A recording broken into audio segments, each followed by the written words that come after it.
Hey, I'm Alex Bonifer, and you're listening to Pod Clubhouse. Pod Clubhouse. That's an awful plan. Why? Well,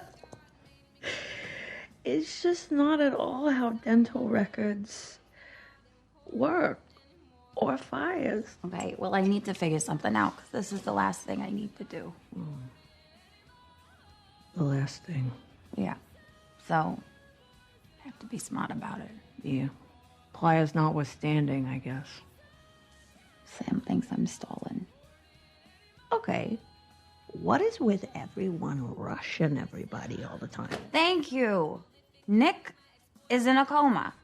Kevin and Neil are back to normal, so I do have time. I can't be stupid about this. Well, you gotta think things through. Yeah. You gotta be sure. How do you know when you're sure?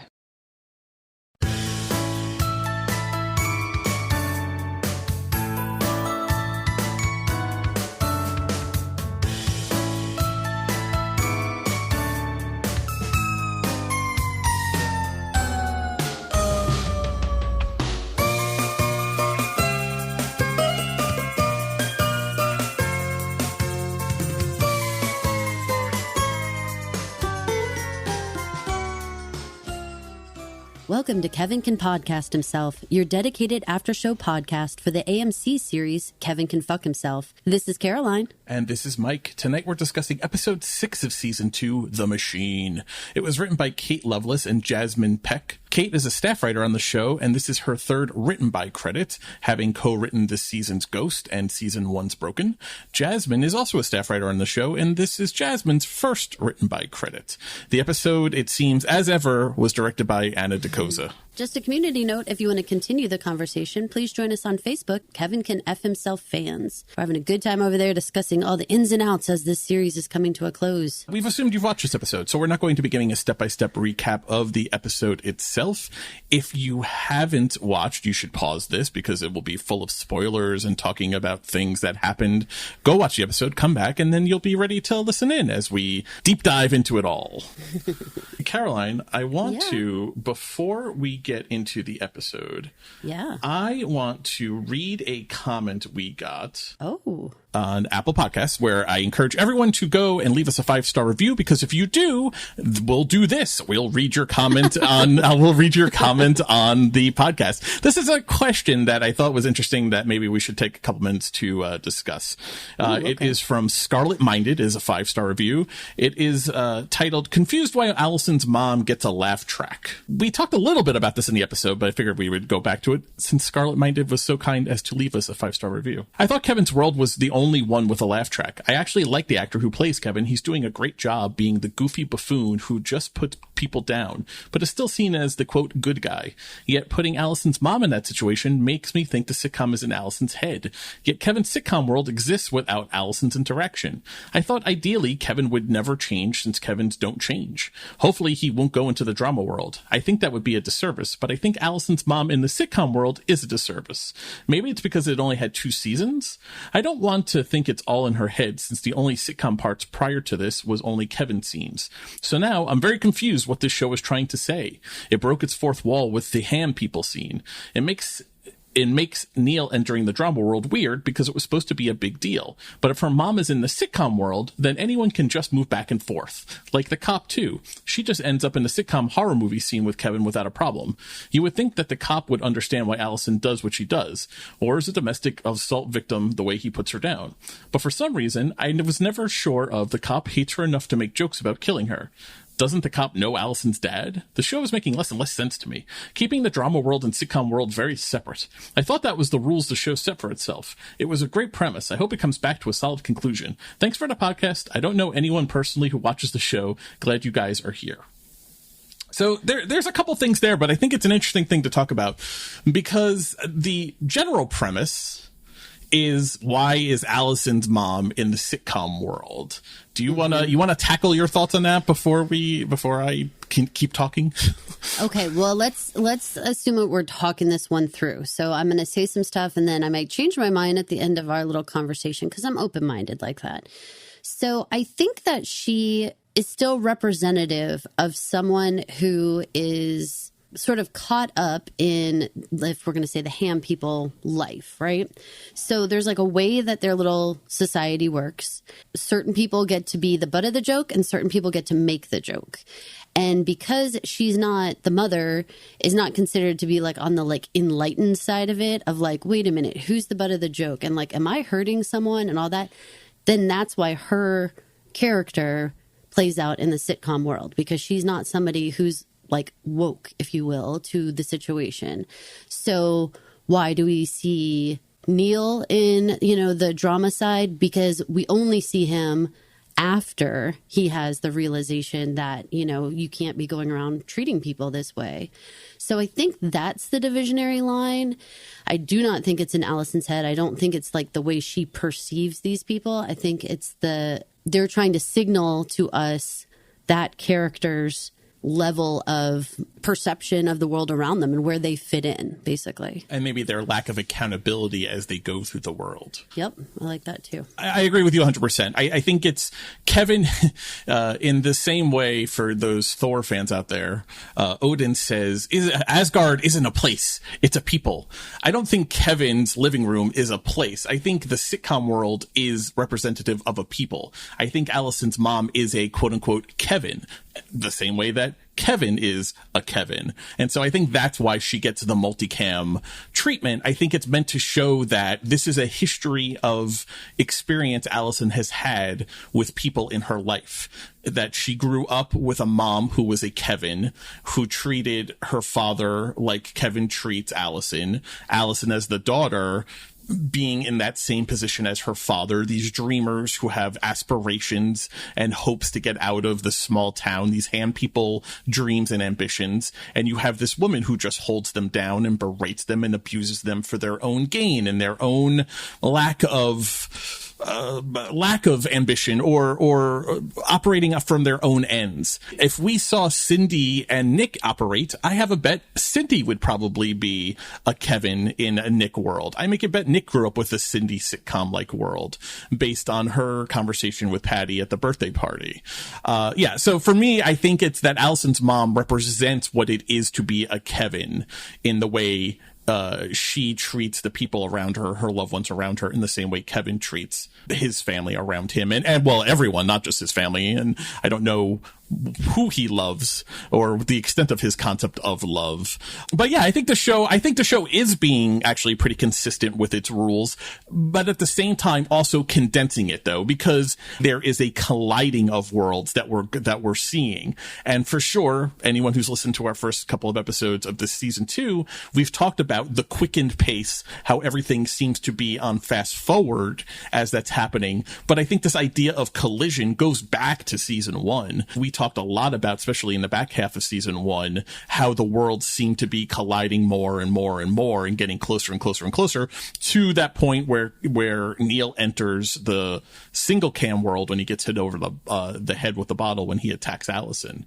So I think it's both things. I think the show is consistent with its rules. I think it hasn't betrayed that, but I think there is a colliding of the worlds that's going on. The question about, is it in Allison's head?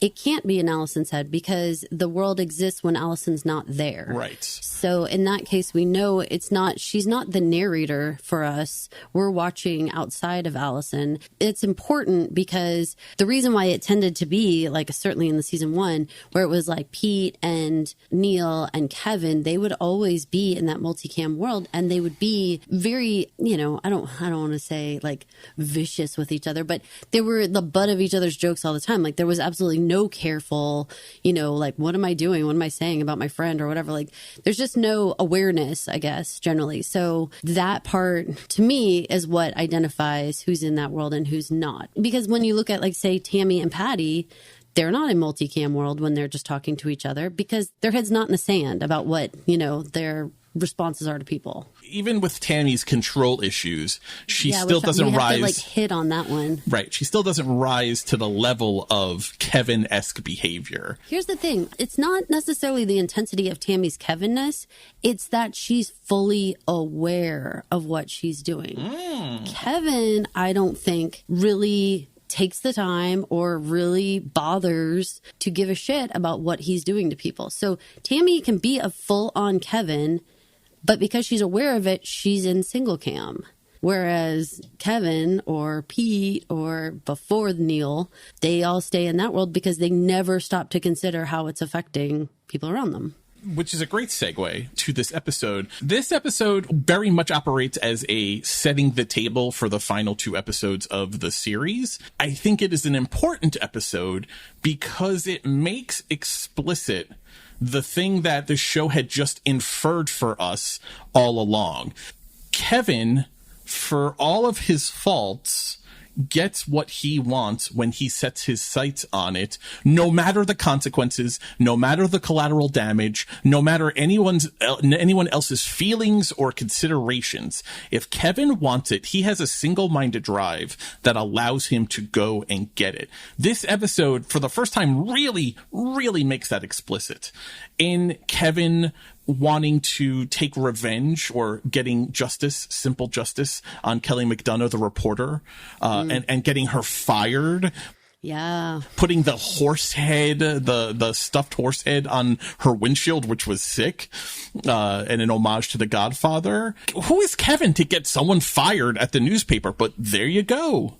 But we saw this coming. Remember we said, why is this article, why is this reporter continuously being brought up? Like, it seems like they're trying to keep her on the radar screen, and, you know, that Kevin is going to do something. So seeing her walk out with her box of stuff and look so upset, I was like, I cannot even believe this guy. Like, cannot believe him. One of the important things, though, to note, though, in this episode is how Kevin goes about doing it. Because before Kevin gets his verve, it has to represent his own self-interest, right? Think back to the birthday party. He wasn't interested really in helping Allison plan the birthday party until it coincided with his own self-interest of getting Pete to dump Lorraine and hook up with Diane. And then he became very interested. So in this episode, we see 2 different times where Kevin adopts someone or something as his enemy, as his target, as a nemesis in relation to the stop sign. He calls the stop sign his nemesis and then seeks out to destroy it.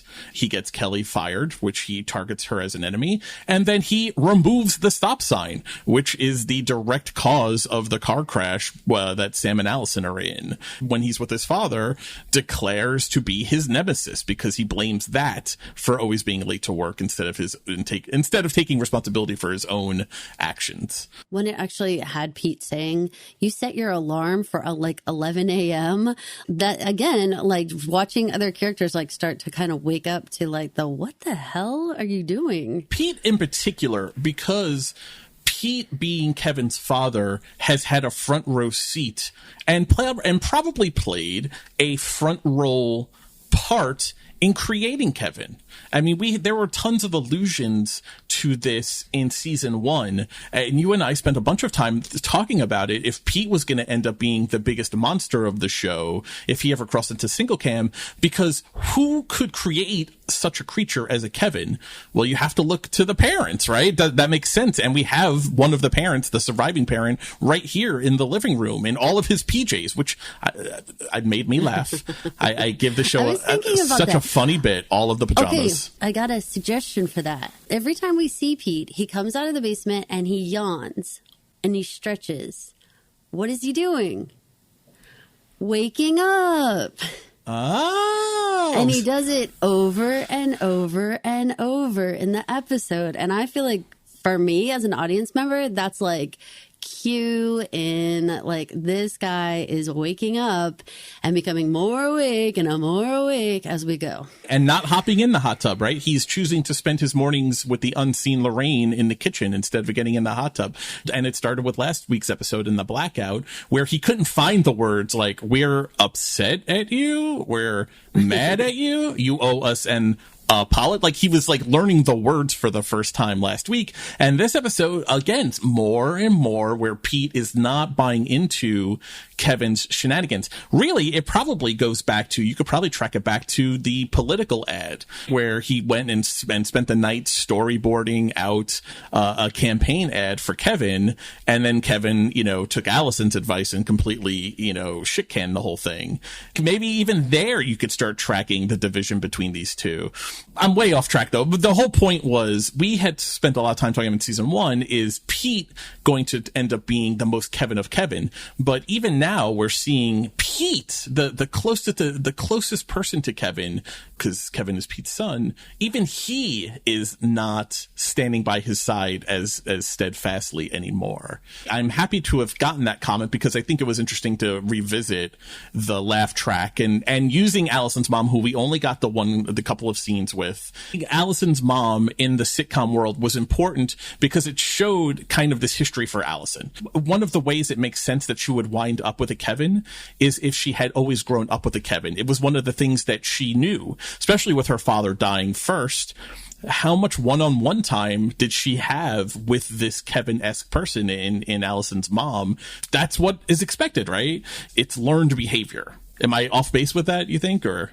Not at all. I think it's like under that grooming category of like, if you've just been around it for your whole life, then that's what you expect, that there's going to be that element in your home, and so having a parent that behaves that way, that's what you expect it to be like. I think that's why Patty puts up with so much of what Neil does is because, and she kind of has that, like, you're acting like dad or you're doing this, like that kind of stuff. Well, why is she okay with it? Well, because this is what she's used to. This is what she grew up with. She says in this episode, when Neil is wine drunk, he acts like my father, which she leads kind of like with an ellipsis, like ... and doesn't fill in what that means. But I think we all understand it's bad.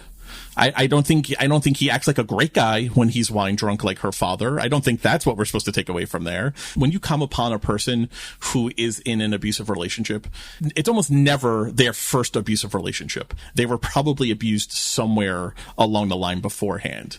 Obviously, I'm not a therapist, but in my experiences, that seems to play out pretty much all the time. Let's talk about episode themes. We got more fire this week, and now I'm starting to really get worried.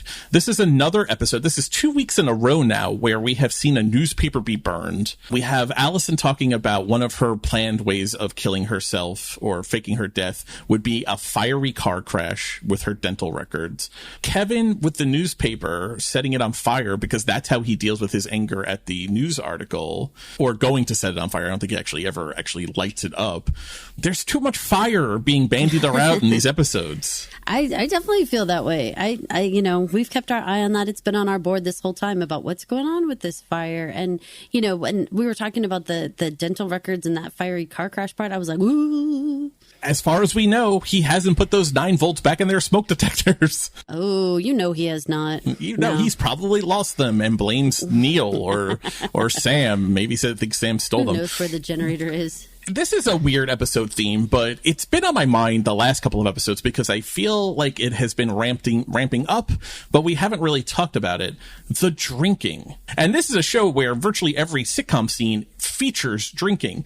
Even with that, I feel like it has ramped up exponentially. In this episode, there are 2 completely separate scenes that they acknowledge are on 2 different days where Allison and Patty drink themselves into a stupor to the point where Patty is non-functionally hungover the next day. I agree with you. I think it's also because it's Allison and Patty so much. We were accustomed to seeing the guys drinking a ton because, like you said, that was the sitcom world. But now it's all over the single cam. It's all over, with all of them, basically. I mean, everybody across the board is always drinking. We do get the scene. When we get to Neil and Diane, we'll talk about the trying not to drink so much, which is an interesting contrast. Do you think that's why she doesn't take the beer? Yeah, I think it's because she doesn't want to be bought, and she's sick of it being like I know why you're talking to me here, and you're trying to bribe me with this beer. Like, drink your own beer. I don't think it's some sort of stance against drinking. Well, she's in AA at the end of the episode, so she's going to AA meetings. I agree with you. But you know what I mean? No, I think it's 100%. I don't need your free beer. I think she's very not impressed with who Allison has become. But I think part of that is because she has this newfound thing to distract her instead of drinking. So it's a little bit of the high horse. Whereas I think season 1 Diane would be like, free beer, hell yeah. Now that she's come around to this Neil side of things until the end of the episode, I think she has a little bit of superiority. Like, I don't need your free beer and I'm not impressed with it and you're trying to buy me off. I see what you're doing. And even though that would have worked before, it doesn't work now because I'm trying to clean up my life. I think it's both things. And it's also, I mean, she's calling Allison on some hypocrisy here. You know, all you do is talk about Kevin is a shitty guy, and I see Kevin as a shitty guy now, right? And here you are cashing in on him, which brings us to really the last theme of the episode. And I think the most important one, and maybe the most important one for the series, weaponizing Kevin. I love that they got to this because it's part of what we see with them making explicit that Kevin sets his sights on something, Kevin gets it done. For Kevin's self-interest in this episode, he gets the reporter fired, he steals the stop sign, but Sam and Allison realize that they can weaponize Kevin in this episode and don't hesitate to do it. First, we see Allison getting free beer at the C's, being a little pathetic about it as she goes, and she's like, I am the wild dude's wife, you know, like yes. She really has to, but it works out. I mean, but she has to endure the bartender, of course, saying, and we all have heard this line, that guy must be a laugh riot to live with at home. That's the price Allison has to pay for the free beer, right? Yeah, it's just to swallow it down. But if you have no money, I mean, and you want alcohol, free beer at the C's is pretty good, even though, again, she's on record as not liking beer. And obviously the most important weaponizing in this episode, Sam's parents, who are threatening to take Bev's diner from him because of the fallout of his marriage with Jenanin. Allison, through a great bit of manipulation, we have the clip, we're going to play it here in a second, she sets the scene to make Sam's in-laws the enemy for Kevin, so he goes and he does what Kevin does, and he makes the problem disappear. He threatens litigation under Kelvin McRoberts, and it goes away, and they get to solve both of their Bev's Diner problem in this episode by weaponizing Kevin. What do you think about the idea of weaponizing Kevin? As morally justified? No. Has she earned the right, which is her argument? After 15 years, she's finally recouping some of the bullshit back that she has had to endure. Yeah, I think it's completely okay for her to decide to play the game and be more on the offensive than constantly be on the defense. Like, it's smart on her part to finally take he has like these laser eyes for like pinpointing exactly what will blow things up. And so to point those in the direction you'd like them to blow something up, I think is just clever, smart, and a great way to cope with dealing with him. Let's play the manipulation clip here, because I think Allison, this is in the multicam scene, I think she plays this really pitch perfectly. She understands how to move Kevin. I think she's always understood how to move Kevin. We've seen her do it. Even going back to season 1, we've seen her be able to manipulate him. But now that she has her own goal in weaponizing him, I think this is like watching a master at work. I know it's breakfast, but where are the meats? He's right. Allison, what is happening here? Yes, I left out the meats. I hate it too, but we have to cut back a little bit because I'm losing my job at the diner. What? What'd you do? Sam's in-laws are coming after the diner and the divorce, and they're closing it down. Of course he can't keep his restaurant. He can't even keep his own wife. Well, we just have to cut back on a few things, all right? Breakfast meats and maybe buy a little less beer. Excuse me. And what are you giving up? Well, we can stop ordering takeout all the time. Meaning you'll cook? I can boil a dinner with the best of them. Well, if you have such a problem with it, you can take it up with Sam and his terrible divorce settlement. Actually, you know what? Don't do that because he doesn't enjoy talking to you. It's that last bit that makes it art. By insinuating that someone doesn't enjoy talking to Kevin, there's no better way to ensure that he will go full tilt into this. Yes, he's absolutely driven to win someone over or in any way influence them. It doesn't always work. The hard part is that this starts after the car crash, right? We have that scene where we see Jen throwing a rock through the already smashed up car, because we learn Kevin has been there, and Kevin blows the spot up. This is my clunky way of segueing into, let's talk about Allison and Sam, because it really starts with what Kevin sets in motion. Let's listen to Jen and Sam talk a little bit about what Kevin shared. He came by the diner last week and he saw me sleeping. He also said that since Allison started at the diner, she's been working until midnight at least once a week. The diner isn't open until midnight. Now, I was under the impression that you were at AA meetings those nights. And I told him that. And that I saw Allison there once, too. Jen. And I really want to believe it. That you two were you were going to AA meetings together. I don't think Kevin bought it. And if he can't...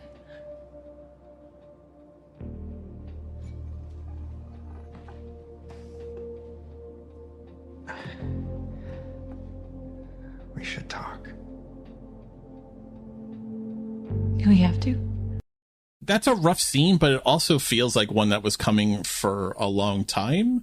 It feels weird that it's actually taken this long for it to happen. I have a bigger question for you, Caroline, and I really am curious what you think. Are Sam and Allison actually fucking again? Or are they doing, like, faking your own death prep the same way Patty and Allison have been sneaking around and having to give excuses to Tammy and Kevin about where they are? I don't think that they're back together in any way. I really don't. I think that there's probably lost time, that Kevin doesn't know where Allison is, that she probably does blame the diner. I mean, we know there's different things that she's had to been doing to prepare for this, Gertrude Franch biz. Like, where does she say she is necessarily when they were at the funeral home, or like different places like that? I mean, it's logical. She might have said, I'm working late. I don't think they're together. I don't think so that. either. I didn't get that vibe. They don't, when they're in the car talking in the beginning of the episode, they don't have the vibe of we just finished having sex. No. But it would make sense, though, because if Sam is sleeping at the diner, he wouldn't be home. So Jen wouldn't actually know when he was getting home. So even if Allison is using it as an excuse for Kevin, she doesn't necessarily need to be with Sam. But no one could count for where Sam's whereabouts are either, because he lives and sleeps now at the diner. I'm sure people are going to be asking if that's a thing. I agree with you. My vote is no. I don't think they're actually, because she was so distraught when she kissed him again. And I think that seemed to reveal like this scab of this is a horrible idea, we can't do this again feeling. That felt very real to me, that I didn't get the impression that they then, took their clothes off. And I think that part's like played out for them. I feel like, again, he was like the road not taken. And so she kind of like went and explored that a little bit, and it absolutely did not work out. And she realized like, this is no better. Figuring that all out, there's like zero reason to think she would venture down that again. Let's play this clip. This is actually right after that scene between Sam and Jen and Sam is with Allison outside in the alley behind Bev's diner, and they're talking. Sam has this interesting take on the whole thing. He cornered me last night and told me sobriety was the reason I'm not fun anymore. Called it a reverse intervention. Jesus. Scary how okay you can seem after 10 car bombs. Still sounds better than my day. Sorry. I feel like my near-death energy lasted 24 hours. Leave it to Kevin to bring you back to reality. Yeah. But Jen and I have been struggling for so long, even before we moved back here. I feel like we could have pretended forever, but now... Kevin blew up your life. Welcome. Thing is, I'm not sure I'm angry. Maybe it's my near-death energy talking, but I might actually be grateful to him. I mean, that sounds cuckoo bots coming out of his mouth, but it makes a lot of sense, though. This is the first stone rolling downhill that really gets Allison's wheels turning about we can weaponize Kevin. You know, she says later on to Sam, I think it wasn't luck, it was Kevin. After Diane gives her the money, Sam says, I told you you'd always get, you could always find more cash. You know, I'm so jealous of how lucky you are. And she says, it's not luck, it's Kevin. I think this scene, this idea of actually being grateful to Kevin, is like one of those first stones rolling downhill that shows her I can actually use Kevin to my own advantage. Yeah, I agree with that. I mean, I think that she kind of realizes that she can like mold this lump of clay a little bit, create something that she wants out of it. I feel like Sam is confusing his words. When he says he's grateful, I feel like that's a little bit misguided. I feel like maybe there's some relief for things to just have like finally been dealt with Jen. And so I understand that there's some amount of relief in that, but I don't think he was grateful to have it happen the way it happened or anything like that. So, and that's the part that Kevin plays in. It's not like he stuck around then and they all talked it out, you know, and then you could be grateful to Kevin. Like, no, I mean, there's relief that a shitty marriage came to an end.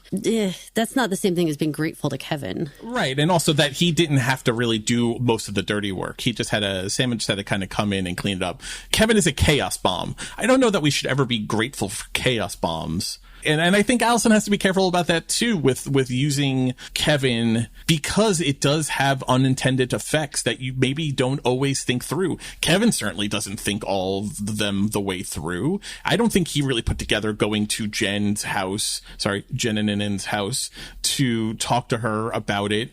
I don't think Kevin was thinking this is going to be the final nail in Sam's marriage to her. That's the key, though, is that he never thinks it through. He never considers who this might hurt or what might actually happen. And so he reminds me of one of those like those bombs they make out of things like nails and stuff. Yeah. You know, some people get killed and some people just get like pierced, but like you don't know what's going to happen when he comes around. Which is all the more reason, though, that the people who are going to use him, if we're going to use him as a weapon, we have to think through it a little bit, or hopefully we think through it a little bit so that our loved ones don't get hit with the shrapnel from the Kevin Chaos Bomb.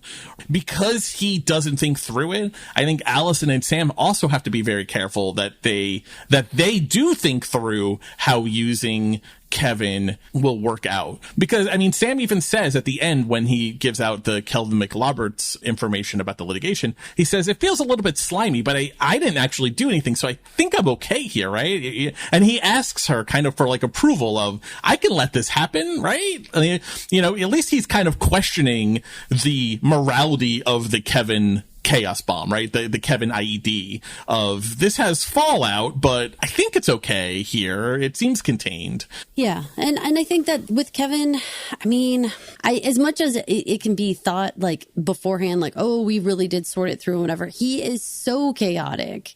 I mean, just again, imagine that nail bomb thing exploding everywhere. Like, you can try to think it through, but I don't think you would ever guess the amount of actual chaos he's going to, create. We have 2 episodes left of the series. If this is going to become a thing that we do, I just want to put up on the board to make sure everyone is being safe. Make sure you're using your hand gloves. Make sure you have a face mask on. Like, before you go and throw a Kevin into a crowded room, make sure you have thought through what the fallout might be. I guess that's my concern. So far, what we saw in this episode, free beer and Sam getting to keep Bev's Diner, great things. I'm giving it 2 thumbs up. But if we start to escalate how we're using him, we get stop signs getting pulled and car crashes and people losing their jobs, which we didn't even talk about the fact that Kevin going to get Kelly McDonough, the reporter, fired.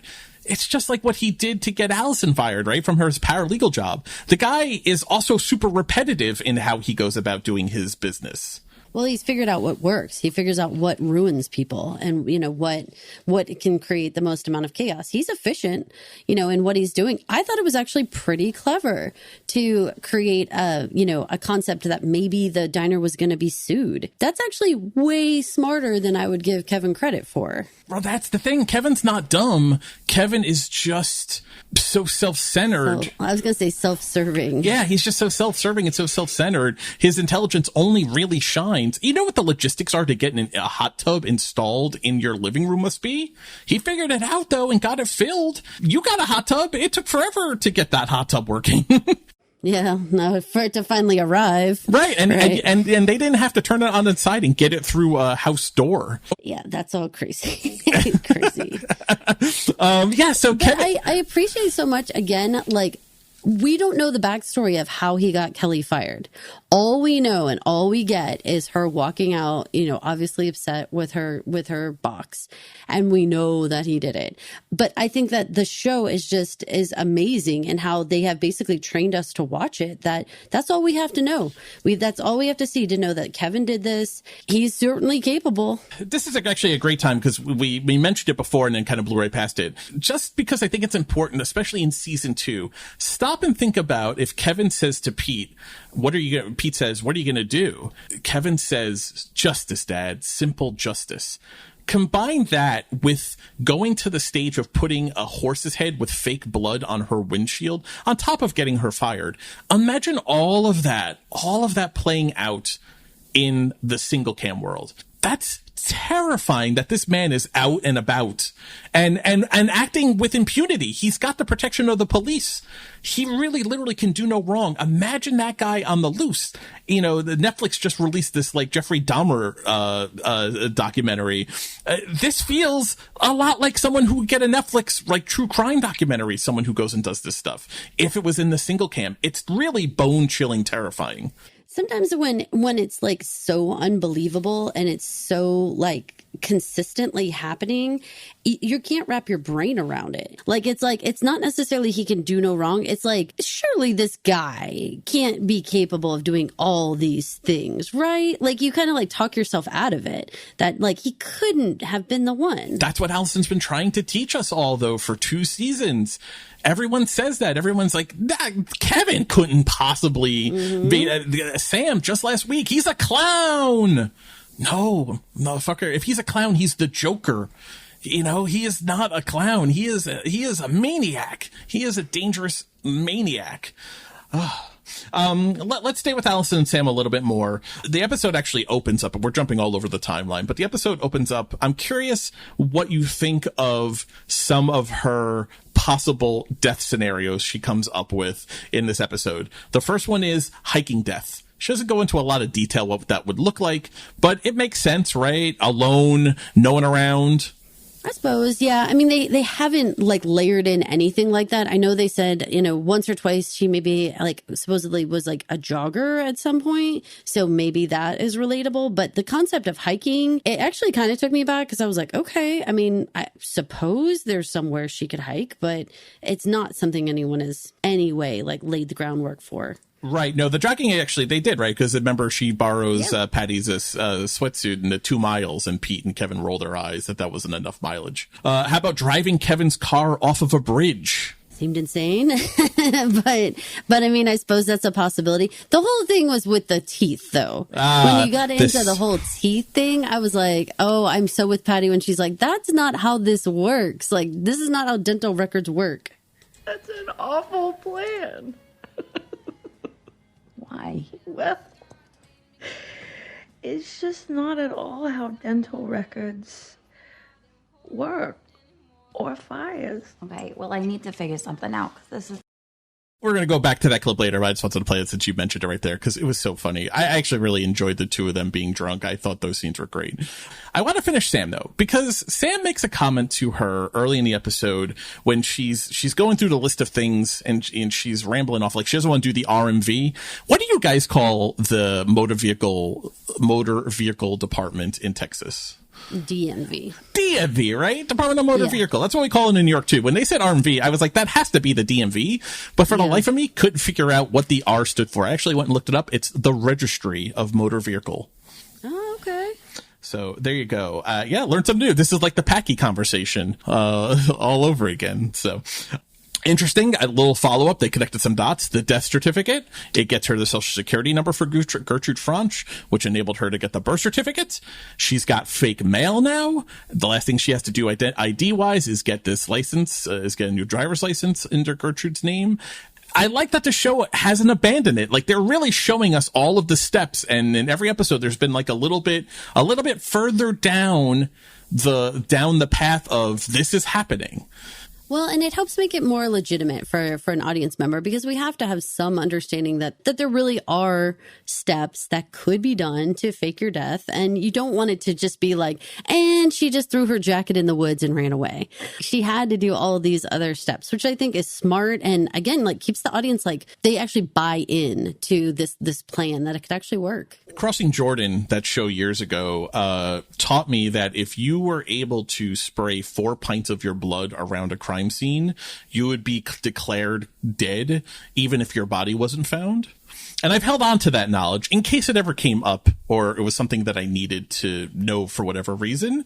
I feel like this show actually has given me a much safer path to faking my death, should it ever come up. This seems much more sensible with a lot less blood draw. Sensible, but I mean, the part where you have to have the body picked out and then also go find the death certificate, those two things are pretty rough to actually get done. Not if you know Rachel Dratch.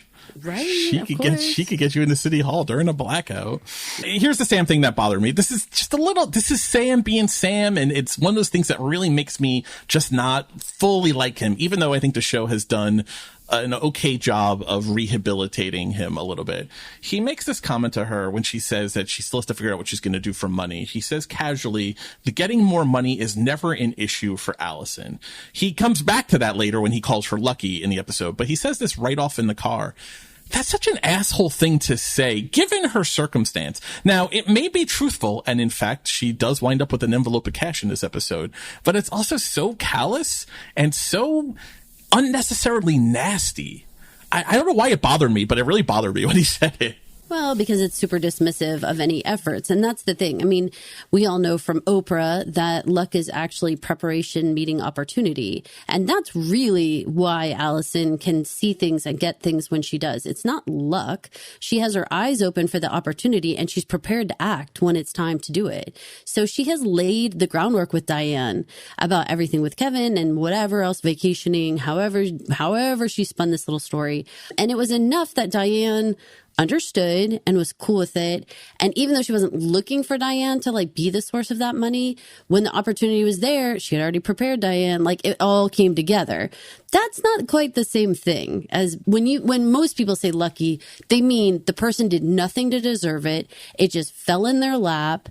They didn't even know it was going to happen. And then, oof, they got it. And that's not really what it is. You had the exact right word. It was Sam being dismissive again of her, the things she's getting done and the things she's accomplishing. Sam acts in so many ways like she really has this charmed life. Like at the end of the episode, he seems to be like, well, why would you want to stay? Because of, Kevin, and like, you don't have a great life here. But up until that moment, everything from Sam has always been kind of with the tone of, you don't really have it that bad, right? Your husband is an ass. He's a clown, but it's not that bad. You always get more money. You don't really need money. Do you really, like very kind of dismissive of her struggles. I think that's what I keep bumping on with Sam. And that's stupid because in reality, it's that she perseveres and finds the next person or the next opportunity. She continues to try. And that's why, if you open up enough doors, something's behind it. But he doesn't give any credit for the opening all the doors. I watched this episode several times, as we watch all these episodes. As I watch it, watch it again, and I take notes. I watch it again before we record. Every time that car crash happened, even though I knew it was coming, it made me jump. Yes, well, you know what? There's been 2 or 3 shows that I've been watching recently where there's been a car crash, and they're all filmed extremely similarly. Like, you always see the hood of one car first, and then the smash happens very quickly after that. So I have to say, as jumpy of a person as I am with like horror or whatever, I'm actually getting a little bit desensitized to car crashes. That is troubling. Well, the way they're filmed is very familiar. It's very, I know very what's familiar. coming. I know the driver always looks distracted, and then they're going too fast, and then we do a zoom in on a hood, and then a poof right into the side. It's either very similar. You either see the driver or the headlight of the driver's side right before it makes impact. There you go. For sure. It still made me jump though. It still made me jump though every time and kind of go kind of sucking my breath a little bit. But that car crash prompts Allison with her dislocated shoulder to walk 2 miles to Patty's house. When she says to Patty, it was actually really nice, I got to walk by the reservoir, I think that might be the saddest thing Allison has ever said that really like hurt my heart for her. Tell me why. You were just in a car accident. You were walking 2 miles. You were in extreme pain from your shoulder being dislocated. And you can still say that time, that peace and quiet was still just really lovely. For me, it just underscored how difficult her life is all the other fucking time.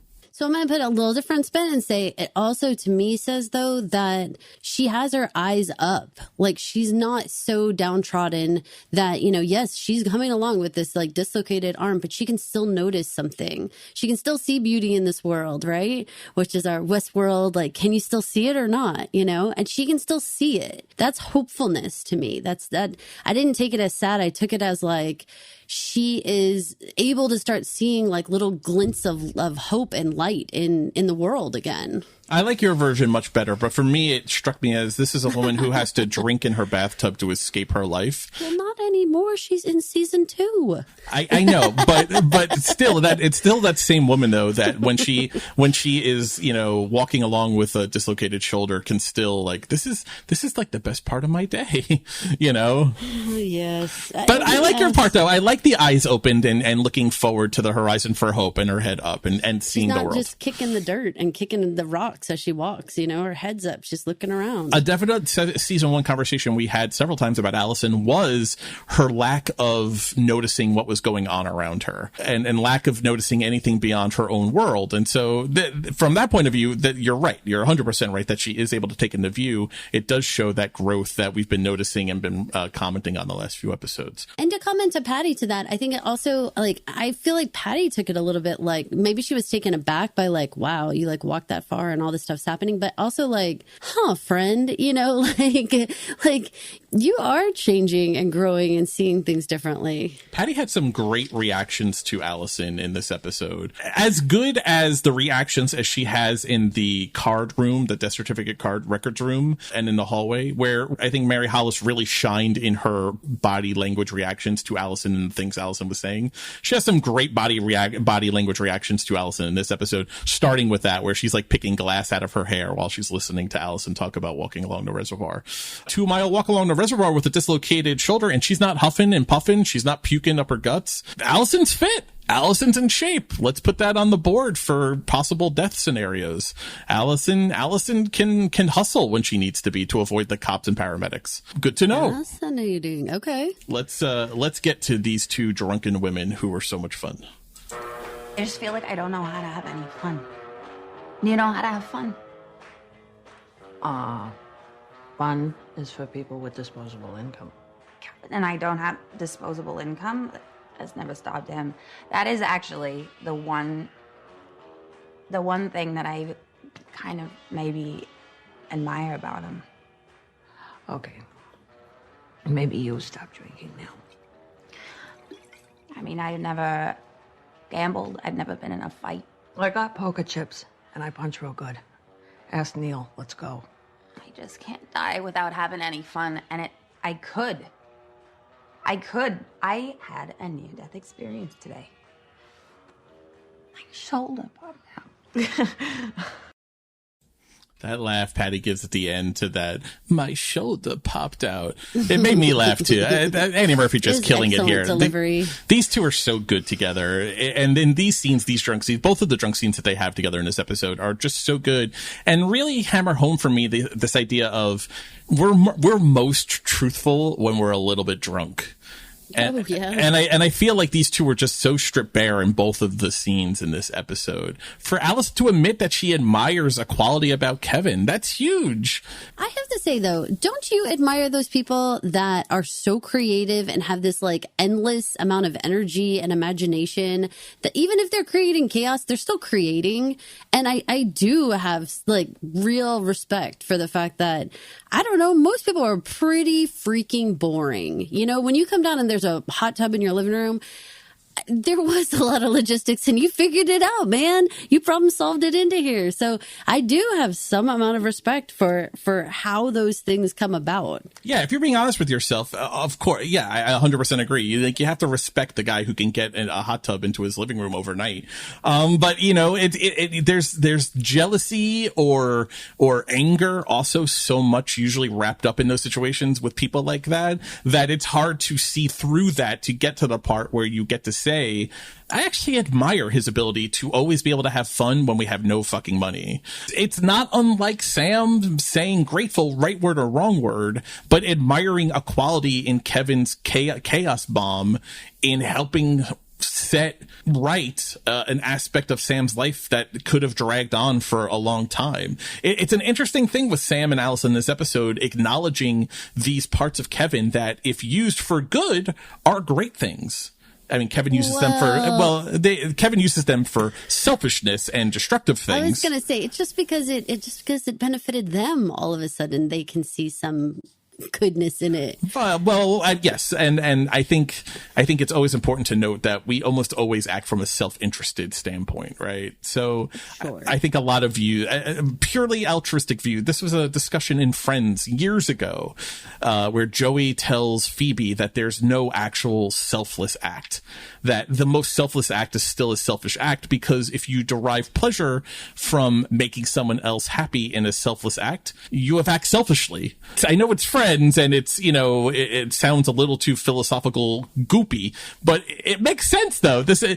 When you drill down to it, that's how we all act though. I think that's just honest. And I like Allison here being a little drunk can finally like shed that a little bit. But of course, Patty has the exact right, you know, reaction to that. And I think that any friend would have in that was like, you should stop drinking now. You're talking crazy talk. When Patty giddy claps after popping her shoulder back in, just fantastic. As gross as the sound was. I loved her like surprise attack on her like that. That was so funny and like dead on how you'd need to do it. That's how I thought you would do it. I really sat there thinking, I was like, this is exactly how Caroline would pop in my shoulder if I needed her to. What the hell? Does your shoulder pop out? No, my shoulder is well in its socket, but I think that's what you would do. You would definitely do like, all right, I'm going to count to 3, 1, 2, and then you would do it on 2, because you're saving the person, you know, elongated pain. Yeah. Well, and I think that if it comes unexpectedly, then you're like relaxed and you're not fighting against it and all that stuff. So there's probably real good reasoning behind it. Well, so I looked up the selfish act kind of concept, and this is the quote that I liked. It was from Bill Crawford. I like this one. It says, "There's no such thing as a selfless act, nor should there be.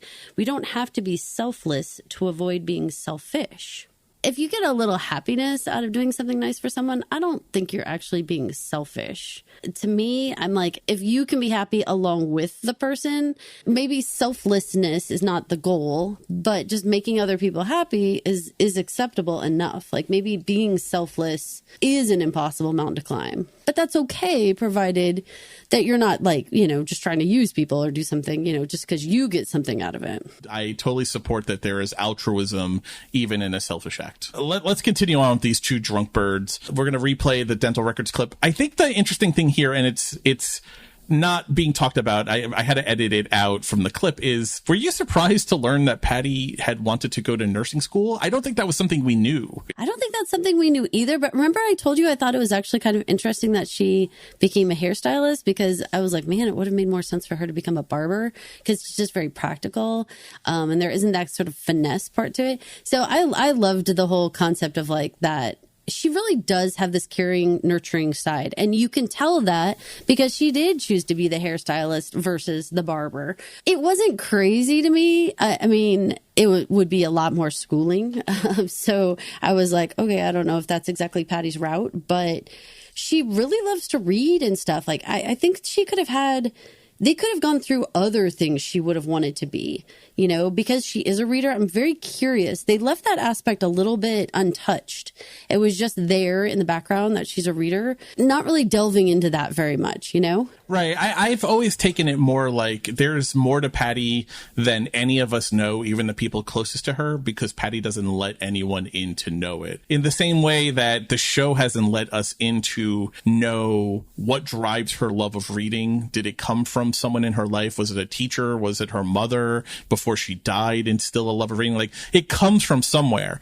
But Patty doesn't let you in like that. For God's sakes, Allison didn't know it was her birthday until it was her birthday. I like that we don't know it, because I think that's consistent with who Patty O'Connor is. But I'm also kind of super interested to know everything about this woman. I really want to know what her life has been like, literally from the day her mother died when she was 11 up through the woman we see now, who is in her mid to late 30s. Let's play this clip and then talk about it, because there's a great question posed at the end that I think we should talk about. That's an awful plan. Why? Well, it's just not at all how dental records work or fires. Okay, well, I need to figure something out, because this is the last thing I need to do. The last thing. Yeah. So, I have to be smart about it. Yeah. Pliers notwithstanding, I guess. Sam thinks I'm stolen. Okay. What is with everyone rushing everybody all the time? Thank you. Nick is in a coma. Kevin and Neil are back to normal, so I do have time. I can't be stupid about this. Well, you gotta think things through. Yeah. You gotta be sure. How do you know when you're sure? How do you know when you're sure? That is a great question that I don't think a lot of people ask themselves. We talk about all the time. You got to be sure before you get married, before you buy a house, before you buy a car, before you go to school, before you do this, before you do that. How do you ever fucking know if you're sure? I have a philosophy in my life where I don't have to be sure. So I have to have a pretty good feeling about something. And I have a very strict policy that you can always reevaluate the choice that you made without beating yourself up, without deciding, that you made a stupid choice or anything like that, but just saying, you know what, I made the best decision I could with the amount of information I had at the time. And now maybe it's 6 months in, maybe you did decide to go to school and it's not for you. Maybe you did decide to take a job and it's not for you. You're allowed at any time to stop and think and reevaluate that choice and make a different choice. And that's, for me, that's Allison in a nutshell with this. Like, you're allowed to stop at any point and decide if this is working for you. And that's what I feel like these women are talking about. Like, why do you have to be so rushed? Why do you have to make one decision and like, that's it? You have to just go.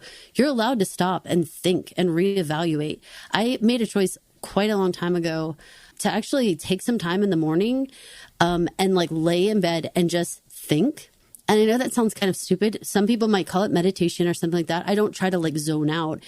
I really try to think through things that are going on and stuff, because almost everybody I know only comes from a position of like reacting to a situation, reacting to, showing up at work and there's a problem, or there's something and you're just dreading it or whatever. If you actually give yourself some time to think, which is what these women are really advocating in my mind, to stop, and you don't have to be sure, if you will, but you just have to be committed and willing to like take that next step, with the caveat that if I take that step and I don't feel good about it, I can just say, you know what, I'm going to take a step this direction instead. This feels better. How do you know when you're sure? I don't know. I feel, there are certain things when you feel love, when you don't like things, I think there's a lot of surety that comes there. I feel like when you are overwhelmingly and really, truly in love with someone, I feel like there's a surety there where all the doubt flies out, or all of the doubt except for the lowest dull, like white noise in the back of your head. That's all that remains. I think that's about as sure as anyone could ever feel. But those are extreme examples, right? Super disliking something or feeling something with all of your heart and soul. I think knowing you're sure is easy. I think, but most things, I don't know. Most things that don't fall in the extremes, I don't know. I don't know if you're ever really sure about what car to buy. You know, I don't know, because there's 3 different cars that you could have bought. Like, but you picked this one. How are you sure? I don't fucking know. It's the one I got. I don't know. Well, and sometimes on like, you know, decisions like that, like maybe stop acting like it is life or death. Like, I mean, just simply make a decision. The part that I feel like most people are lacking is that part where they give yourself some grace to say, I'm allowed to make a choice. I don't have to be sure. Okay. I have to make a choice. And then if that works for me, I'm going to move forward. And if it doesn't work for me, I don't sit here and say, you stupid asshole, why'd you do this? You put yourself in this bad position. You say, I learned something about myself. This didn't work for me. If I ever encounter a situation like this again, I already know what I don't like, you know, and so I'm not going to do that again. But I'm going to take this other choice over here. And I think that Allison and Patty really reminding all of us viewers, like, this is so important when it comes to being, say, in an abusive relationship. You don't have to say, well, I made the decision one day 20 years ago to do X, Y, Z. And so therefore, I would be a jerk if I went back and said, well, that wasn't the right decision for me. Somehow I wasted my life or whatever. Okay. Instead, if you gave yourself some grace and said, I made this decision and I stuck it out for as long as I could. And now this decision doesn't work for me anymore. I have new information about how this decision actually affects me, and I'm going to make a different choice. So I hear the show telling anyone who's in a relationship right now or making any big change, you are allowed to sit with this decision and think it through and decide what you want to do and then act on it. You don't have to, like, you know, run out in the night. Grace, giving yourself grace is something I have struggled with my whole life. Yeah? Yeah, I'm hesitant to say I'm an A-type personality, but I definitely treat myself with an A-type personality kind of agenda. Part of that is grace doesn't come easy. I feel the need to be perfect, or as close to perfect as perfect can be, on all situations, big and small, from what I eat for breakfast to how I decide to be, you know, buried when my life is over. Like, you know, all decisions I feel like are treated with the same level of need to be perfect. Well, then I totally invite you to like to stop and like think and say, like, well, what if I took more of a learning approach to life and learning about myself? The goal is not to be perfect. The goal is to figure out what I actually like. So if I choose cereal this morning and I get to lunchtime and I think, man, I wish I had something else for breakfast, we'll have something else the next day. And if you feel good about that, then that worked for you. Then, okay, now do that. It's just refining and editing and, you know, kind of figuring out what you like and don't like in life. And that way, it's not a constant thing of like, I screwed up. It's like, I learned something about myself today, and I'm going to take that. And the next thing I do, I have more information to make a different decision. So you're just collecting information about yourself and the world around you all the time. And once you take those things and you put them together, you can say, oh, crap, this makes a different picture. You know, I'm going to do this differently. Not for nothing. We should be charging people for this content at this point.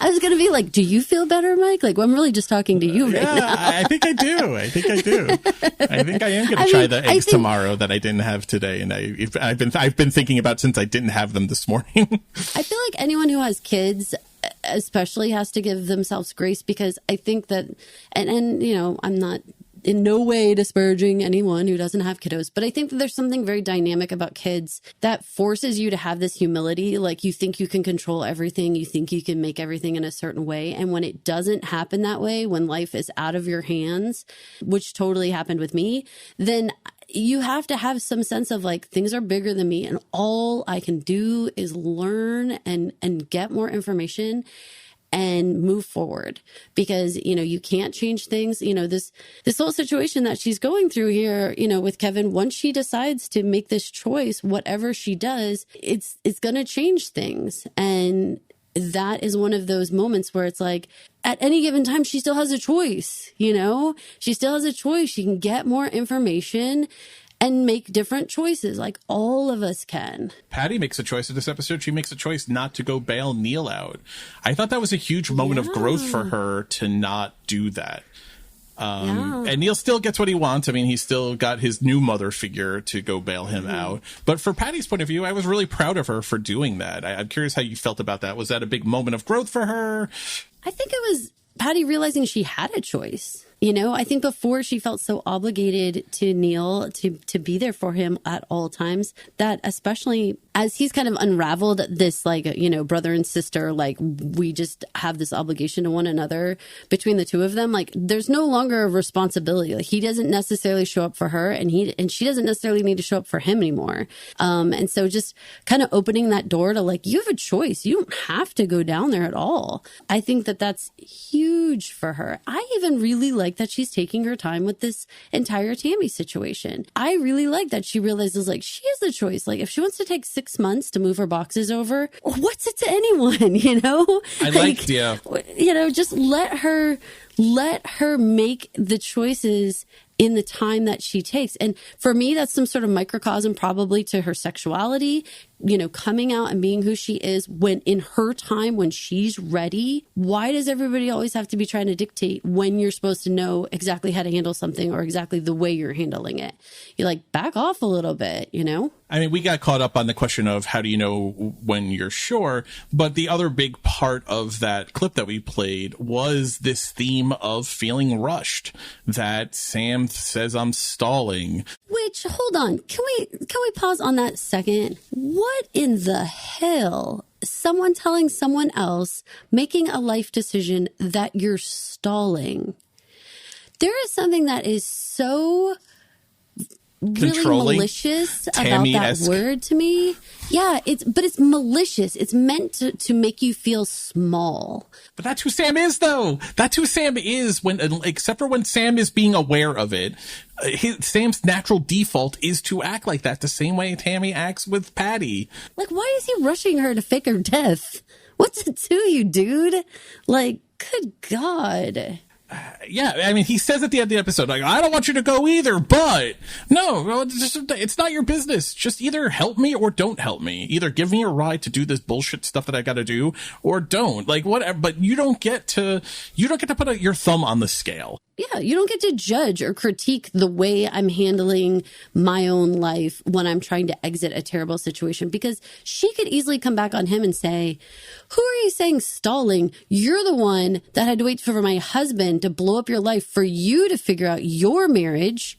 Who are you to say, like as if you stepped up and just, you know, took the reins and did it and just made a decision about your marriage? You didn't. You let an outside party screw everything up for you.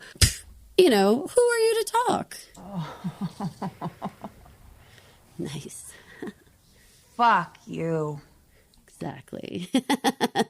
That's what she should have said to him, because that is, I mean, I'm a procrastinator, I admit, but if someone were to tell me I was stalling, that'd be about the best way to get me to stand up, silently look at them and smirk and walk the fuck out of the project, because stalling is such a gross word. It is. It's so interesting that Allison has her Kevin, Allison has her Sam, Patty has her Tammy. Why are we drawn to these people? Because I think this is something that a lot of people experience in real life. You're drawn to these people constantly coming into your life. Is it juju, like vibes we're putting off into the air? Is it the learned behavior of this is what we deserve? Like, is there a part of Allison that feels like she needs someone to talk to her and treat her this way as part of her abusive, you know, the sitcom mother and the Kevin? I'm going to say that for part of it, it's not that the Allisons are drawn to the Kevins, it's that the Kevins spot an Allison. I like it. And so it tends to be more like, you know, this is the person who is, you know, has a bad relationship with her parents, you know, feels like she doesn't know what the next step is in her life. Like, there's just, it's easy in a lot of ways to pick out an open-hearted person and find that person and exploit them. You know, I don't think it's the other way around. I don't think that person's looking to be exploited. It's just like we talked about with Allison, like she has this grooming with her mother. And then she also, these were the first people who were talking to her after her dad died. Literally, this group with Patty and Neil and Kevin, these were the first people to talk to after her family life implodes, and that becomes her family for the rest of her days here. You know, like, good Lord. You just got me thinking so hard about, it's not that Allisons are attracted to Kevin's, it's that the Kevins spot an Allison. You got me thinking about last week when the cops spilled the tea about Tammy a little bit, that Patty's breaking all of Tammy's rules, as she swore she'd never date another local girl who smokes again. And now I'm sitting here thinking, man, I want to know who Tammy's Patty was before Patty. Was she as controlling to her? Is Tammy spotting the women she can control based on how she treats Patty, right? I mean, she says to her, you know, I shouldn't read anything into this, that you're taking so long. I guess it wouldn't be you if you were moving any faster. That is so gross. And like, I kind of can laugh like that. Fuck you. We should keep that for all the podcasts. I like all that one of them. particular. That one and this one. God damn it! They're all officially and into also the rotation. The oh my gosh, the one from Gilded Age. No. Exactly. I mean, I love it. Baranski every time. Baranski may be the only thing Kevin can fuck himself is missing. Baranski clip. Oh, could you imagine? A lot of the stuff that's going on with these particular people, I want to be really clear. I'm not trying to say that the Allisons, and remember, I think that everybody really has some Kevin and some Allison in them. I do not think that any of us get off scot-free without having some amount of manipulation inside of us. Like, I'm sure we do. It's the choice of acting on it or not. It's the choice of thinking it through and realizing it could hurt people or not. It's not that people don't have the inclination to manipulate others. It's just deciding whether or not you're going to do it. You're a smart guy. I know you're the same way. I know me and you can spot somebody and say, that one would be easy to convince to do something. But the reality is, like, you have to decide, are you the person who's going to convince somebody or persuade someone, or no, you know that's not in their best interest, so you don't do it. I mean, with great power comes great responsibility, and you have to wield it wisely. Always. So let's talk about Tammy a little bit. I want to play this clip. I know what you said about us hanging out, but you can't control her life. We're friends. That's not what this is, okay? I'm worried about her. Worried how? This is Patty at a gas station in Vermont, where I'm pretty sure she assaulted a trucker for some pills. Pills that ended up on the guy who broke into your house. I don't know exactly what it means, but I know she's wrapped up in something stupid, something bad. Have you shown this to anyone else? No. The minute I do, it becomes official. Well, there must be some misunderstanding. That's not like Patty. You know her. I mean, I think I do, but don't you think she's been acting weird lately? No. I mean, not at all. She's been completely normal with me. Okay, Allison's a horrible liar. I think we all understand that. But is this Tammy just trying to trap Allison? Why else play this? What's the thought process here? Oh, I think if I'm Tammy and I am a multi-year police officer, I think by showing her that clip, I think that is a veiled threat. That I know she's into something. I think you're a bad influence around her. So I'm just going to show this to you, and I'm not going to say I think you have anything to do with it. But I am going to read your reaction to what I'm showing you and decide whether you're like, oh my God, that's crazy. Or if you're like, oh, like she was, then you're like, oh, okay. So you were also there, like it's pretty easy to figure out. It's a little litmus test, right? But again, it's manipulation, right? Because this isn't. Oh, yeah. I mean, she herself, Tammy makes the point of saying, if I show this to anyone else, it becomes official. So that's Tammy saying. It's also a threat. Right. That's Tammy saying, I'm not acting here as a cop, but you are acting as a cop, though. Or you're just super controlling and manipulative, even in your private life. But clearly you're acting like a cop, though, and you're trying to get Allison, horrible liar as she is, to trip up here. Now, the big question is, clearly Allison is going to share this information with Patty, right? Well, I think that's part of the test, right? I'm going to give you a bit of information. about this third party. Now I'm going to monitor the third party to figure out if you squealed. Fair, but what does that actually show? Wouldn't it be weird if Allison, a friend to Patty, didn't tell her? It's not like she was under police gag order to not say anything. It makes Allison an increased threat. Or can you trust her to keep it shut up? Sure, I guess that is. But I feel like Tammy already knows that she can't. Or Tammy has already at least decided she can't. Whether she's never judged Allison fairly, not really. So she already made the decision before she walked out of that house. When she got up from the couch, which we didn't get to see, to go outside, she had already made the decision to trap Allison here with this information, right? It was very premeditated on her part to put her on her back foot. I think she's testing everybody all the time. Like I said, with the lighting of the candle and then saying what she has to say and then being like, happy birthday. Like, it's all a game. It's all like, I'm setting you up. I'm watching your reaction. And now you have this nugget of information. Are you going to go squeal? Are you going to keep it to yourself? What's going to happen next? Wasn't a lot of Neil and Patty in this episode besides Patty deciding not to bail him out of jail. But then he does come back from the Tour de Francia and it didn't go well. He's super drunk. They lost the crawl. Kevin's pissed. He needs to go to the paint store and find a goat. What? Yeah, you need to go to the paint store and find a goat. Both of those things sound horrible. But also, I'm a little like, whoa, I wouldn't even have thought to get a goat. I'm impressed with people's creativity at that level. When he says Kevin needs me, she goes to get the blanket and then he's gone.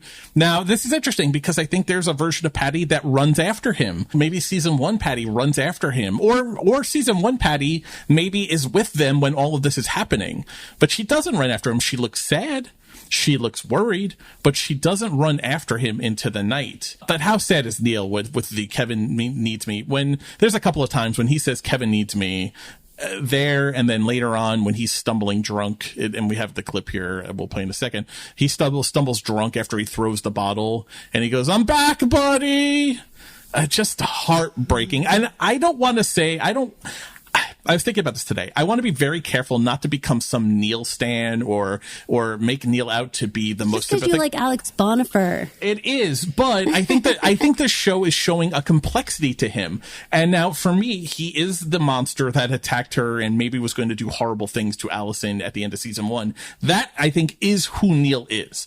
I think the show is doing a very good job of showing hurt people, and Neil is a hurt person who just continues to lash out left and right and is just lost. Has a bad person, maybe, probably, but is certainly a hurt person who is just lumbering like Frankenstein's monster from scenario to scenario. Well, to your point about the increased drinking, I think that with this like awakening that people are having to like how shitty the situation is, the need to like numb out and fall into like old habits and just kind of try to just not be present and be like that. Like, oh, I'm coming, buddy. Like there's something that's so like, you know, kind of juvenile and whatever, something he probably said when they were like, you know, 17 or something. Like there's something more, you're almost acting on like instinct because you don't want to think. So you're just like relying on old ways. Let's play this clip from Neil and Diane being post-coital in bed.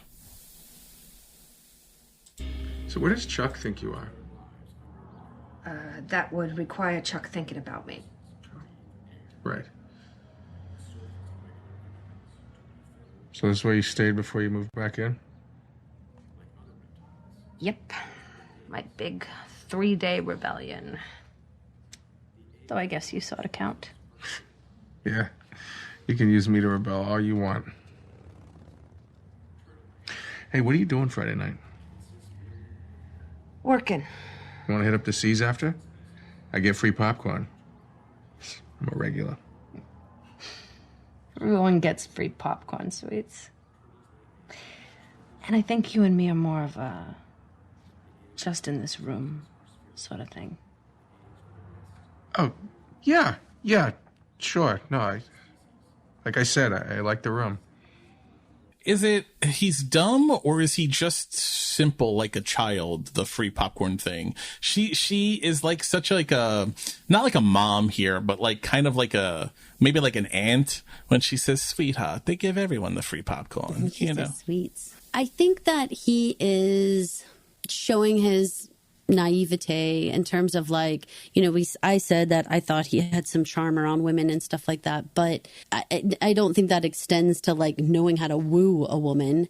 And he's trying, like he doesn't have any money or anything either, so he's trying to like woo her with things.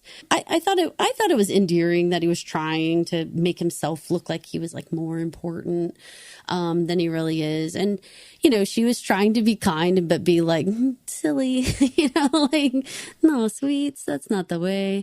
What did you think about the we're more in this room kind of couple? Harsh. Right? I mean, if I'm laying in there and we're naked under the covers, we just finished having sex, and I'm trying, I'm saying, let's go out. And the response is, I think we're more of an in this room couple. That's heartbreaking, but I don't know. But also naive, right? Naive in terms of like Chuck and the reality of the situation. This episode shows Diane doesn't have a handle on her actual emotions. I think her brain is thinking one thing, and I think her heart is saying something else. And this scene especially, because she goes through all the emotions, right? She's saying here we're an in this room couple, but the next time we see her in the motel, she's wearing the lingerie, and very busty lingerie, like hachi-chachi stuff, and is upset. And she goes to his house when he blows her off, and we learn later she was planning on an Atlantic City gambling trip with him. Like, she was making plans with Neil. There's an accelerated love timeline here where she's clearly more than just satisfied, which is the word that she uses when she's talking to Allison about Neil. Well, and I also feel like, getting away from their hometown, like they can't hang out in their hometown. Like that's not a possibility, which is in retrospect, when she's talking about the fact that maybe they could go to Atlantic City, it was like, okay, maybe we could go somewhere where nobody knows us. And that's kind of an extension of this room couple. But we can't be at the local hangout and be, actually there. Like that's a real misconception of what can go down, because Chuck will kill you. Right. But also, lingerie tells me she's more than just satisfied. There's something else more wrapped up in there. She wouldn't be busting out the lingerie if she wasn't a little bit more smitten kitten. And also, they do wind up at the seas. They are making kissy faces because that's where Allison sees them. The whole thing accelerates. It's very bold of them to do that. Good much Lord. Faster than what we're seeing from Diane here.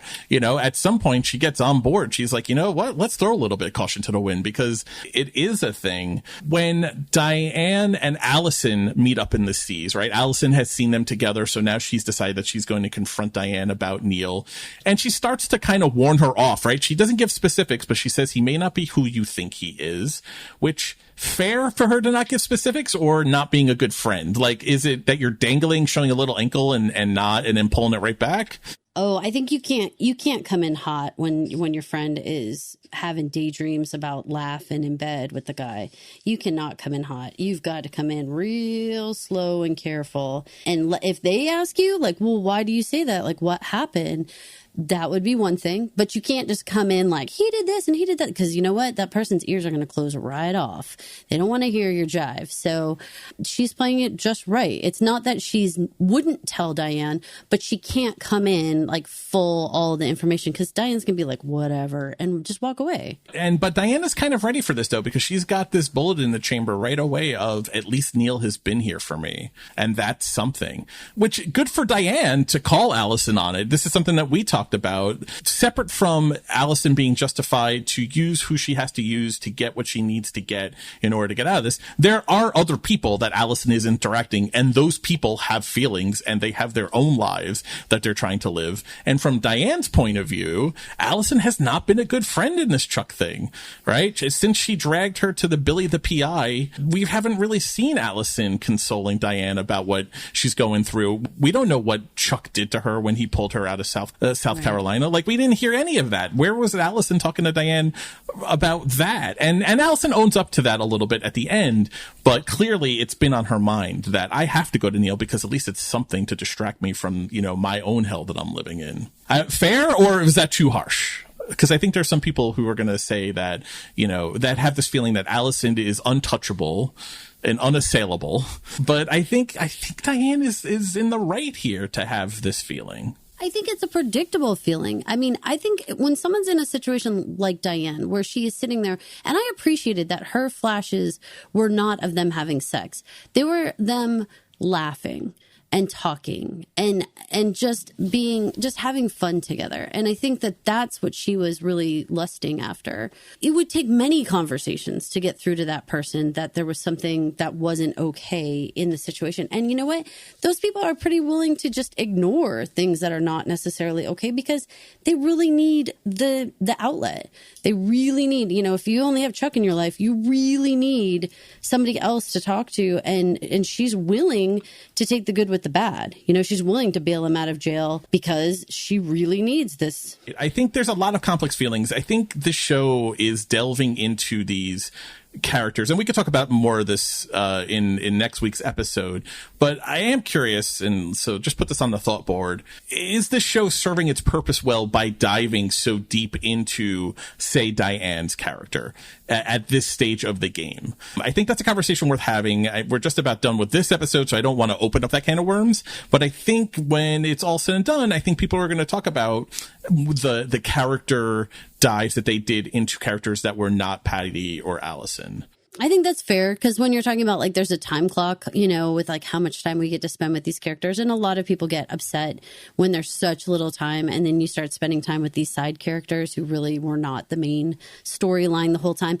But if you go with the idea that Diane is Allison later in life, then it's not that we're spending time with a side character. We're spending time with like alternate universe Allison. If she sticks around, this is what it looks like. And you end up having an affair with, this kid. You can see it now.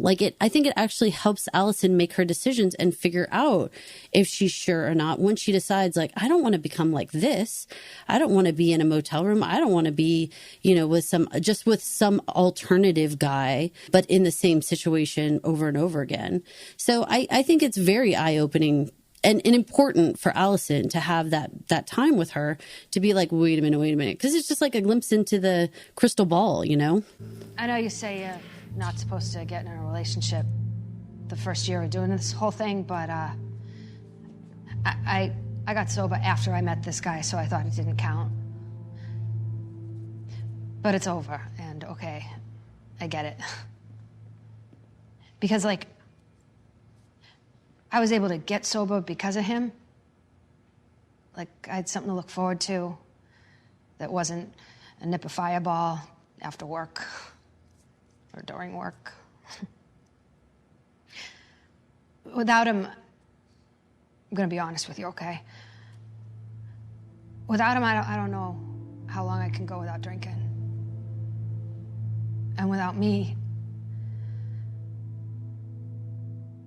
I don't want to have to worry about him, but I can't stop worrying about him. I'm back, buddy! That is the support for why she turns down the drink, in part because she's not impressed by Allison trying to buy her. But also I think she is doing the sobriety thing here where she's not drinking at this part now because she had been filling in the alcohol void with a Neil void, right? With Neil had been filling that part of her that alcohol had been the thing to look forward to. Because she says in the episode when she's talking to Allison, she says Neil is something to look forward to. ... I'm satisfied. Here in the AA meeting, he was something to look forward to instead of a nipper Fireball. So. Yeah, I can see he is a coping mechanism for her. He is an outlet. And that's really what, she's trying to give up one coping mechanism for another. And that's completely understandable. I mean, we all need something. And some of us have good ones, like maybe going to the gym or something. And some of us are totally me. I turn to my pantry and I'm like, okay, I've had a bad day. What are we eating? Because that's just the way I can cope. So, I just see these women really trying hard to figure out how do you negotiate what's a good coping mechanism or an acceptable coping mechanism in that moment? I don't know, but I mean, I think the genius of the editing of that scene is she's having this very heartful moment where she's acknowledging it. And so often things in our life, acknowledging the thing is really the most important step into being able to deal with it. You have intercut with that Neil finishing off a bottle, slamming back whatever bottle of liquor he's drinking, smashing it again on the front porch, and then stumbling into Kevin's house. Not not coping, right? I mean, the just the kind of yin and yang of the two going back to back. I thought it was just really good editing and really kind of hammered home what she is saying in the voiceover at the AA meeting. Oh, and alternatively, I'll say that she is trying to get a healthier coping mechanism, and he's using the same mechanism he's always used, which is just to numb out and to go, get crazy with Kevin. Like that's part of how he copes with what his life is like. Interesting, and it's a very understated little scene when she bails him out and they are coming out of the police station. She says, "Are you okay?" And he just simply says no. You have to wonder, is him being incarcerated, his sister not coming to bail him out, obviously Kevin not bailing him out, Diane, who he stood up, called having sex with her weird and stupid, is the one who comes to bail him out. And we don't have time to get into weird and stupid sex, but does that represent a low point for Neil? Has Neil finally hit rock bottom? We don't know what he did yet to get thrown in jail, but we know it's probably going to be because of Kevin directly. Even his sister has given up on bailing him out. Does this maybe represent a low point for him? That very understated no, I thought was well played by Alex. Whenever you can finally have the moment where you can say, like, no, I'm not okay. I actually think the rock bottom is right before that. And then when you say, no, I'm not okay, that's actually you like starting to come back up because you're willing to put out your hand. You're willing to be honest. You're willing to not just try to hide away in your bottle or whatever. I think right before that, you're right. When he realized like who and when and who wasn't coming and all that kind of stuff, that was the rock bottom for sure. Because now he's in jail and he's going through all this with Patty not coming with open eyes, like knowing what this all means, as opposed to just, before where he would just be like, oh, well, I don't know where Kevin is and blah, blah, making excuses, whatever. Now he knows, no, this guy's just not coming for me. And my sister's not coming for me. Big moment for that character. It is a big moment for that character, though he still does have a safety net, right? Patty's plan was to let him dry out over the weekend. That didn't go that way. So he got put up on that board. Is there going to be ramification? Patty thinks that Neil is in jail. Allison thinks that Neil is still in jail over the weekend. They don't necessarily know based on what we saw that Diane bailed him out. So put up on the board, are there going to be ramifications for them not showing up? And now that he is out and about. Lurker. Did Keno money, Diane comes and gives a big wad of Keno cash to Allison for her quote-unquote vacation. Does this finally confirm that Diane does understand this vacation is not a vacation, but is an escape plan that she's helping her out with? I think so. I think the way she said vacation was with a wink. I think she definitely was like, mm-hmm. But I really appreciate that she didn't feel the need to ask anything else. Like she was giving Allison the grace that we were talking about. The like, however you need to do this is obviously a private matter, or you would have explained this better. But I've put the pieces together and I realize what's going on with you. And I want to support you in this quiet, I'm not going to call you out kind of way. Did it warm your soft heart a little bit that she says that I always thought I had a daughter, that she essentially talks to Allison as if she was her daughter? It's 100% a closure conversation. It's a deathbed kind of thing where you say like, I've always loved you. I've always looked at you like this. You're so important to me. To us, it should absolutely signal Allison's going to do something. For sure. It definitely feels like a closure conversation. Interesting that Allison starts that whole up. She starts it off by apologizing and saying, I just wanted you to be more than satisfied. Because I think Allison understands that Diane represents a future version of herself, and for her own sake, if not for Diane's actual sake, she wants Diane to be out from under the Chucks and the Neils of the world. I think that's super fair. And I mean, because God, if you did have a future version of yourself, wouldn't you be like, maybe you should do this? Like try to somehow make things better. For the final point that we have to talk about in the episode, we hear Patty say to Allison, you're not going to be around much longer. This is a sentiment we have heard in 3-4 episodes so far this season, and then we have this clip in Bev's diner between Sam and Allison. Sam, I don't want to leave. After all the... Yeah. But why? I'm just not ready to give up everything. You're right, I was stolen, and I thought I had time. But now Tammy's found something, and soon she's just gonna ruin all of it. Ruin what? Your great life here? Yeah. What? I know. It's just that everything's been easier lately. But Kevin... Yeah, it turns out, if you make your problems Kevin's problems, he just fixes all of them. Like, he has taken from me for 15 years. I'm just starting to get something back. I don't want you to leave either, but you kind of have to, right? I mean, Tammy... She is a problem.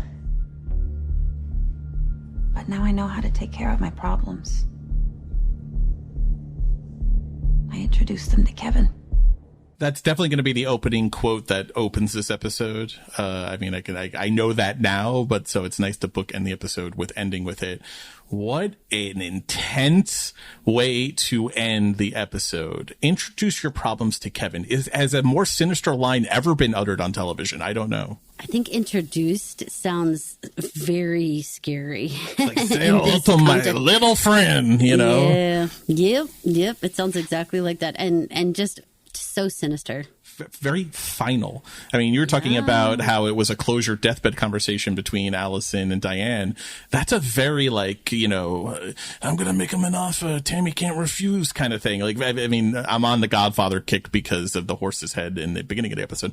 But this is sinister. This is the ultimate weaponizing of Kevin. And just to bring it back full circle to the beginning theme that we talked about, 2 episodes left. Now and we've been hearing, you're not going to be around much longer. You're not going to be around much longer. Now she's saying, I don't want to go, which I guess is predictable and understandable that someone would feel that way. But look at how much you've done to prepare to go. Patty's heart has been preparing for you to go, and now you're not going to go. And now you have this Tammy problem that you're going to introduce to Kevin in this sinister way. Holy shit. What a setup for the final 2 episodes. I'm excited. I'm so ready to see what is going to happen. And like, you know, we've all been wondering if any other cast member is going to come over to the other side and be in Allison's world. That's been an ongoing conversation. And I really think if there had been more seasons, I think there would have been like a character or 2 per season that would like cross over. So I'm super curious if they are going to need to like condense that and if anyone comes to the other side. We didn't talk about it because it was very self-explanatory, but the title card in the beginning episode was the rolling newspaper printing. I always mention it, and I didn't mention it at the start of this episode, but it was so obvious because it played into literally the beginning of the episode. What do you think the machine is? Is the machine Kevin? Kevin is the machine? You're activating people refer to the machine as in this amorphous thing that once you get lost in it, you really don't have any say about what happens, right? If you get caught up in the machine, you can't stop the machine. I think the machine is quite obviously Kevin, right? Yes, I absolutely agree with you. Once you point the lasers in a certain direction and hit the button, you have no idea what's going to come next. All right, guys, this takes us to the end of another episode of Kevin Can Podcast Himself. This is Caroline. And this is Mike. Thank you for listening. If you wouldn't mind heading over to Apple Podcasts, Spotify Podcasts, or wherever you listen to podcasts, and rate, review, and subscribe. And while you're there, be like Scarlet-Minded. Be Scarlet-Minded like Scarlet-Minded. And leave us a 5-star review. Maybe we'll read it on the air. Maybe we'll talk about your question. Maybe we'll just say whatever nice things you say about us, because those are the only ones we're going to read. It helps promote the show. It lets us know you're listening. It helps Apple and Spotify know you're listening. And we would just really appreciate it. And you know what? We don't think having sex with you is weird or stupid. Wow, that's a mouthful. Thanks for listening. Thank you for listening. This has been an original Pod Clubhouse production. Pod Clubhouse is a podcast network dedicated to encouraging collaboration among podcasters and friends to bring a fresh voice and diverse perspective on a wide array of content. Please visit and leave a comment for us at podclubhouse.com. Rate, review, and subscribe to our podcast feeds on Apple Podcasts. Follow us on Twitter, Instagram, and Facebook. You can find us at Pod Clubhouse. Our DMs are always open, and we'd love to hear from you.